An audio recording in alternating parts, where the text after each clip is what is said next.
The latest now from President Trump. Back in campaign mode last night with a rally in Tampa, where he took on his usual targets and sowed some confusion by claiming you need a photo ID to buy groceries. Our senior White House correspondent Cecilia Vega has the story. Good morning, Cecilia. I don't know about you, but I've never had to show an ID when I go to the grocery store. This morning, many asking, what is the president talking about? A raucous rally in Tampa overnight. We love you! And finally, I love you too. President Trump there to campaign for his pick in the Republican primary for governor. Everybody needs to support Ron DeSantis. Instead, his political strategy, talk more about himself than the race at hand. They just came out with a poll, did you hear? The most popular person in the history of the Republican Party is Trump. Can you believe this? A freewheeling, unscripted speech covering everything from his election win. Then I ran for president with no experience and I won. Isn't that interesting? To the economy. But everyone that greets me says, hello, Mr. President. Congratulations on what you've done for the economy. It's the talk of the world.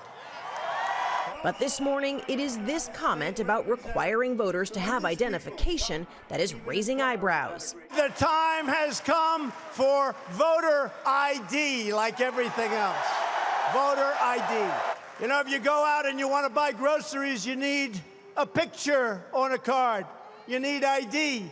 You go out and you want to buy anything, you need ID. The Twitter sphere going wild. Many asking, when was the last time the billionaire businessman actually set foot in a grocery store? Some writing, I work at a grocery store. You don't need an ID to buy groceries. Alcohol and tobacco, yes. Salads and chicken tenders, no.